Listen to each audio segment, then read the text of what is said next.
IMD, every year we produce a number of rankings, and one of those is digital competitiveness. 64 countries, Japan in 2023, which was the last time we ran the ranking, came in 32nd. 32nd? 32nd, I know, Ryan. That's not a good number. Great. Knowledge, and in fact, when it comes to knowledge, Japan is not too bad, but very, very low on international skills. Enough Japanese go outside of the country to learn and get inspiration and training from other parts of the world, and not enough foreigners come to Japan to share their knowledge here. It's a little to the latest that's going on, not just on the technology, but also on the execution and implementation.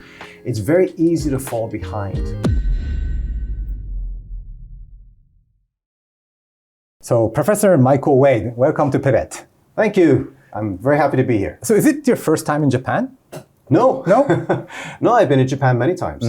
And in fact, a long, long time ago, probably before you were born, I actually spent more than 1 year in Japan. To study or travel? It was right after my studies. I wasn't ready to get a full-time job, so I saw an opportunity to come to Japan and teach English.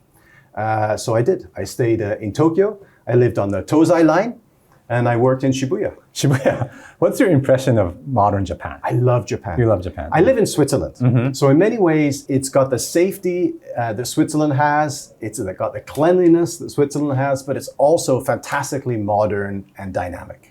So you're an expert in digital transformation, and it's becoming a buzzword also in Japan. And you teach at IMD, which is a business school. You don't teach regular students, but business professionals, right? Correct. We're a business school without students, in a way. Our students, we call them participants because they're practicing executives. They're people who are running big businesses or involved in large organizations. So we try to help them, at least I try to help them understand the dynamics of digital and AI, how to leverage the opportunities that they bring, but also how to respond to the threats that they bring. Great, because I think a lot of PIVOT audience are interested in IMD, and this kind of gives an opportunity to learn directly from IMD professors. And today I want to talk about digital transformation because you're author of numerous books, and the one particular I like is Hacking Digital. And this number kind of struck me because it said that 87% of digital transformation fails. Yes. Why is that? There's many reasons for that. So if anybody who's watching today is struggling with their digital transformation, you're not alone. I would say that. Even in the United States and internationally? Everywhere. Everywhere. Okay. It's just really difficult. And there's a number of reasons for that. There's not a single reason that I can point to, but there are a number of reasons. One of the big reasons is that many organizations treat these as IT problems. So they give them to the IT department to solve. But most digital and AI transformations today, at their core, they're organizational change initiatives.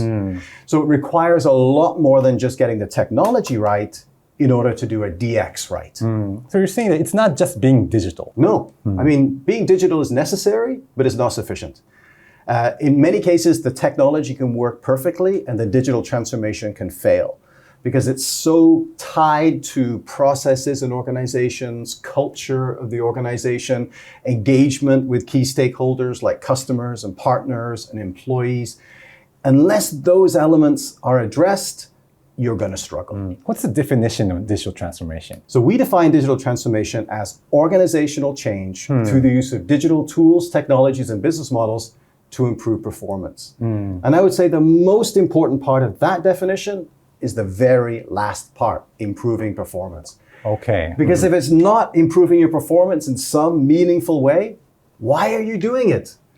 And unfortunately, because technologies get hot and popular, at the moment it's AI, of course. A lot of companies are focusing on digital for the sake of digital, not because it's providing a performance objective. Do you think companies can use your skills to implement AI? Yes, because most of the reason for failure is not bad strategy, it's bad implementation or bad execution. Okay, so it's not the technology, but kind of an organization problem or the human side of the problem. Exactly, it's a big human side of the problem that needs to be addressed. So really the most common thing that we talk about with our participants, these companies that we work with, is execution. So before we go into details, I want to go over the facts and figures. And there's a ranking of the Japanese, how we're doing on innovation and digital transformation. Could you show the slides? Yes, at IMD, every year we produce a number of rankings, and one of those is digital competitiveness of different countries around the world, and we rank 64 countries. And even Japan's in the ranking? And Japan is part of the ranking. I'm kind of scared to see the results, but what's it like? Well, I was frankly surprised and a little disappointed of where Japan came out in the digital competitiveness ranking. Of 64 countries, Japan in 2023, which was the last time we ran the ranking, came in 32nd. 32nd? 32nd, I know, Ryan. This is not a good number. The last time I was in Japan was 2019, right before the pandemic, and Japan was 23rd at that point. And I thought, it's only going to go up. But it's going down. Why is that then? What's the analysis? So there's a lot of data behind these rankings. And so it's not a single thing that you can point to. It's a number of things. We look at, for example, knowledge. And in fact, when it comes to knowledge, Japan is not too bad. Very, very high level of education here. A lot of technical knowledge. But very, very low on international skills. So not enough Japanese go outside of the country to learn and get inspiration and training from other parts of the world, and not enough foreigners come to Japan to share their knowledge here. It's a little, Japan is an island, but it also has an island culture. But why is that important for digital transformation? Because the world is changing so quickly. And unless you're tapped into the latest that's going on, not just on the technology, but also on the execution and implementation, it's very easy to fall behind. And I think there's a danger when you're kind of cut off in the way from that international knowledge of falling behind quickly. So we have good education, we have the knowledge, but we are not good at executing or keeping up with the new knowledge and also the frontiers. That's true. That's true. So there's an element of that's missing. As part of that is maybe the immigration laws, regulation, and so forth. But there's another element, another important reason why Japan comes, for me, surprisingly low in the rankings, and that's around the agility. The agility of Japanese organizations. How can you fix that? This is the key question. I mentioned to you that many years ago I spent some time in Tokyo, and at that time I was teaching English. So I'd go and I'd go to factories and teach English to factory workers, and I go to offices, and I go all around Tokyo and surrounding areas, and so I got to see a little bit of what it was like, and now, because I come back to Japan regularly, I go back to factories and I go back to offices. And what I see is that the factories that I go are completely transformed. I mean, when I go to a factory today in Japan, it is absolutely world-class. Robotics, it's clean, it's hyper-modern, and so very different than it was many years ago. But when I go to the offices, it feels the same. It feels the same. It doesn't change that much. So there's been a big difference between the kind of the technology cultural shift and modernization, but then the kind of the office culture has changed much. So the factories has changed, but the offices are unrecognizable. Factories are unrecognizable. That is an excellent point. We didn't know that. That's not true for all organizations, but even the organizations that they know they need a new office culture, so they take away the long desks with the paper like the startup. There's a ping pong table, and now you have a ping pong table, but nobody's using it. Nobody's using it. Okay. Nobody's using it. The execution is not good. Right. Okay. Right. So it's a checkbox exercise, but the culture fundamentally is changing very slowly, and I think that's. There's positive things to that. I think the positivity is that people are very loyal to the organizations. There's a lot of structure, a lot of process excellence. Right. I think so. There's a lot of positives you can take away from that. Good parts of Japan. Good parts. We should celebrate.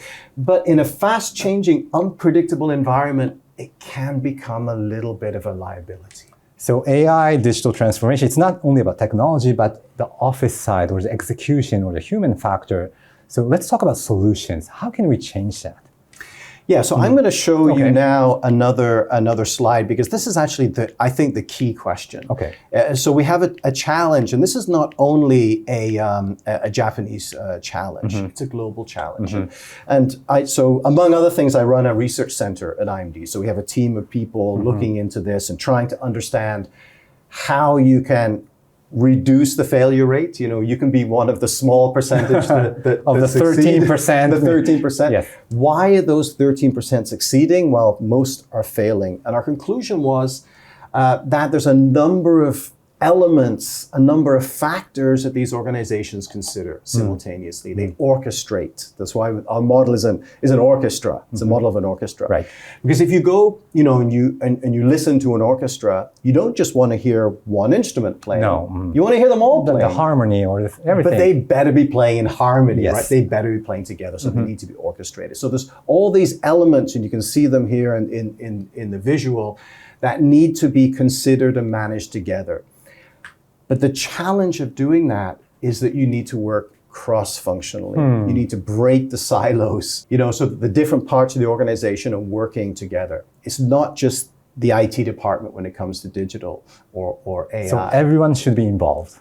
Everybody needs to involve. So if I ask, you know, are you involved in a digital transformation? The answer is yes. Pretty much wherever you are in the organization. You don't have to be a technical person to be involved in a digital I think a transformation. typical Japanese business person would answer, oh, the IT department is handling that. I'm not aware of that. Yeah, yeah, absolutely. That's not a good answer.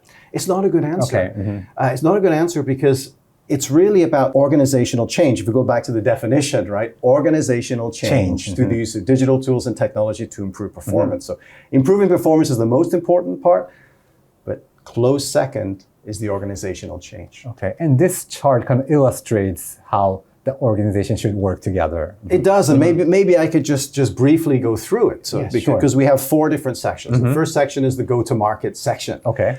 And this is about, you know, the products and services that you offer out to the market. You know, how is digital and AI impacting those? Are there digital services that can go along with your physical products? Is AI going to impact your products and services in some way? These are questions that need to be asked.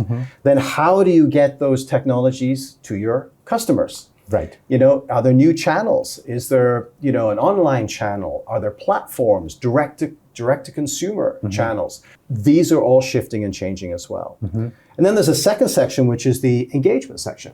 How do you engage with key stakeholders? Can you engage with them more effectively? Can you listen to them? In many ways, how PIVOT, you are communicating with your customers through video and very interactive means. Are there new digital technologies that can help you engage better? Also internally, engage with your employees. How can you engage with them more effectively? Then there's the third section is the operations section. You know, your processes. A lot of companies, they just have way too many processes. Right. They don't even know how many processes they have. And they're fragmented. They're all over the place. Many of them are manual. You know, you still see a lot of paper being used. Especially in Japan, there's a lot of documents, paper documents. So I'll tell you a story. Okay. Earlier today, I was at a meeting with some senior people, and we're talking about DX and GX. So digital transformation and green transformation. That's the whole topic of the meeting. In the meeting, there were 5 people who were making presentations. And what they did was they printed out all the slides. So 1 page per slide of all 5 presentations. So you had this stack of presentations like paper, And not only did all the panelists have this stack of paper, everybody else, probably have 20 people sitting around, all had this. So the irony was, this is an event around DX. So now it's paper. It's not digital. Paper, not paper. And so DX and GX. GX. They're printing all these things single-sided. So you're wasting paper and ruining the environment. Exactly. So processes need also to be looked at. I see. IT, of course, and technology need to make sure the technology works, that it's scalable, that it's harmonized and standardized and all that. But then there's a final section, which is the one that trips up most, even the best DX or projects, and that's kind of the organization, the culture of the organization. Do you think this is the toughest part? Toughest. Okay. Toughest. This orange part is the toughest. You've got structure, hierarchies, reporting lines, silos. How do you break those? Incentives. How are people really incentivized to be more digital or not? And then mindset and culture. This is the hardest piece. So how can we change the mindset? Should every CEO should invite you to the company and you can talk to them, or how's that possible? So inviting me is not going to help. Okay. Not going to help. Okay. It's not going to help. Or watch this video or something. Okay. And even that's not going to help. Okay. Because that can give you some inspiration, right? Okay, that's cool. Yeah. But that's 30 minutes of your life, and then you move on. It really needs to be embedded deeply in the organization. So in processes, is incentives, in culture. I mean, it's more than just the CEO making an announcement, from tomorrow we're going to be more digital. We're going to use AI. We're going to use AI, and of course, next year it's something else, and next year it's something else. So we just kind of bounce around between cool technology, like cool GX, technology, AI, NFT, Web3, everything. And it comes and it goes, and it comes and it goes. And at the moment, the hot topic is generative AI, right? So everybody's running around trying to, use generative AI. And it's a powerful technology, right? Sure. But it's like you can imagine it's a hammer. You have a hammer in your hand, right? And that's the generative AI hammer. When you've got a hammer in your hand, everything looks like a nail. So this technology is being used for all kinds of things that it's not really designed or optimized for. So it's about really matching the technology to the application, to the use case. A lot more thinking about some technologies are good for this, others are good for that, making sure they're used in the right way. So since you talk about CEOs, what will be the ideal leadership when talking about digital transformation or AI transformation or even GX? So I think it's tough being a leader today. It's really tough because the environment is changing so quickly and so unpredictably.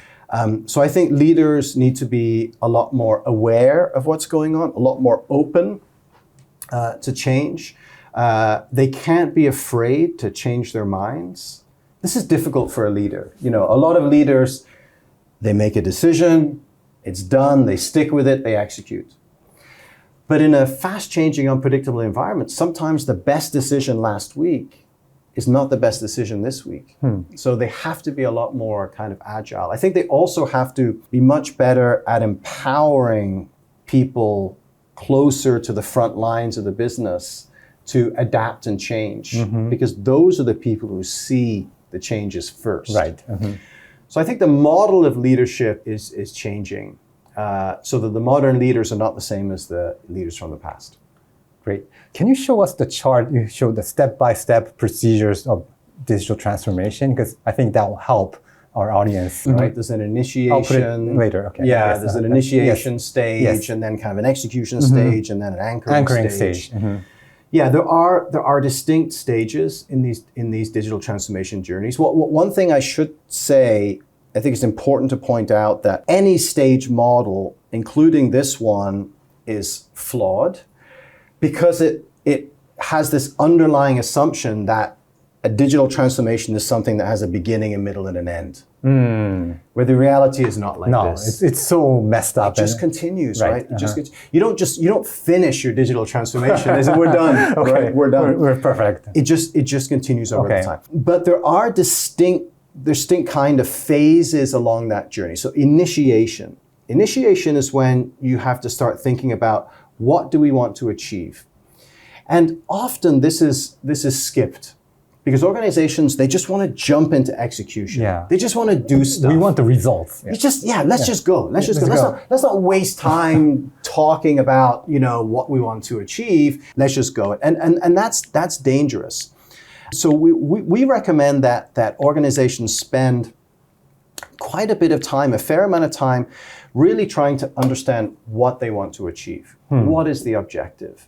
And then stating that objective in a clear way. And why is that important?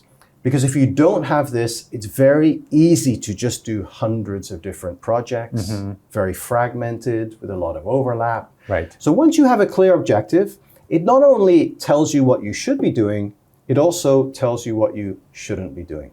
So you can kill and stop some of those projects that are not adding value. So we have a model where it's called PRISM, where we help organizations to define a clear objective for transformation that have 5 different characteristics. So relatively precise. Precise usually means 2 things. One, there's an objective for your transformation. Maybe it's revenue increase or cost reduction. Maybe it's a market share or employee satisfaction, something by a date. So it should be like concrete and like precise as possible. Okay. Otherwise, it's blah blah. I mean, we work with a lot of companies that have, we aspire to be the most digital company in our industry. Right? You have no way of measuring this, right? You have no way of knowing, and it's very blah blah. So people can just do what they want. Okay. So precise, realistic. So it should be achievable. It can be a stretch goal. It can be ambitious, but it should be achievable. So not a moonshot goal. Problem with moonshots is that people are demotivated by them, right? Interesting. It's nice to have the moonshot idea, but people look at them and go, you want to be 10 times revenue? You know what? It's not going to happen. So why am I even bothering? That's true, right? yeah. Why even bother? So, maybe make it 4 times. It's still ambitious. Right. But people can think, I can see. It's realistic. It's realistic. Okay. All right. Then inclusive. So inclusive means it's not just for one department, the digital or IT department. It's relevant for, a very, very large number of people. Succinct, S, is short, easy to remember. And then the last, M, is measurable.